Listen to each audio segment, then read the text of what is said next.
Salut les gourmands! Aujourd'hui je vais vous présenter le pain cramique. Pour commencer, dans le lait tiède, émiettez la levure fraîche, ensuite mélangez pour bien la diluer.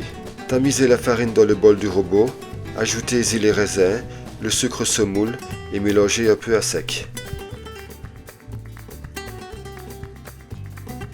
Quand c'est un peu pré-homogène, videz lentement la levure. Continuez en découpant des dés de beurre dans le bol.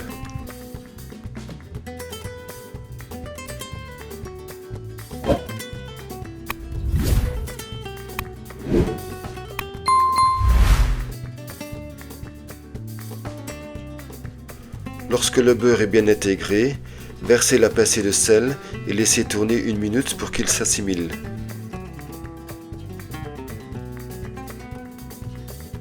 Coupez le robot, puis versez l'œuf battu, mais attention de garder un petit fond pour badigeonner avant la cuisson. Laissez tourner pendant 5 minutes sur la vitesse moyenne. Au début, vous devrez peut-être aider le crochet avec la maryse, mais après, cela ira.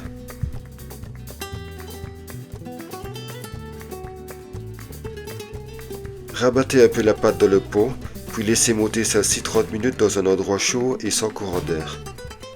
Mon astuce, c'est de chauffer le four 2 minutes sur 40 degrés, puis de le couper et de laisser la pâte monter tranquillement dans celui-ci. Voyez comme elle a poussé.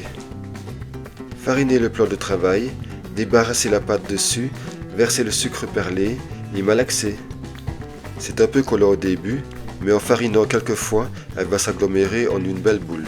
Selon la taille de l'œuf, la pâte est plus ou moins muite, d'où le rajout de farine.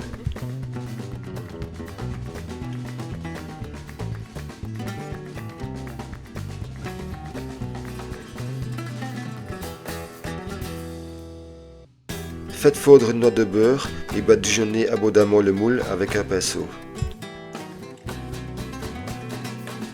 Par facilité de démoulage, on le farine aussi. Disposez le pâteau dans le moule, puis comme tout à l'heure, laissez monter, mais 1 heure cette fois-ci. Lorsque c'est bien gonflé, badigeonnez le restant de l'œuf de tout à l'heure sur la pâte. Après avoir préchauffé le four sur 180 degrés, enfournez pour 45 minutes sur la chaleur tournante. Contrôlez en piquant une lame de couteau au centre. Si elle est sèche, c'est bon, sinon encore un peu de cuisson. Laissez refroidir le cramique 5 minutes, puis retournez celui-ci sur une grille de refroidissement. Merci d'avoir partagé cette gourmandise avec moi. Si vous voulez continuer l'aventure, abonnez-vous, laissez un like et partagez votre création avec le hashtag GustedinePâtisserie. Prenez soin de vous, on se retrouve très vite pour de nouvelles douceurs. Bye bye!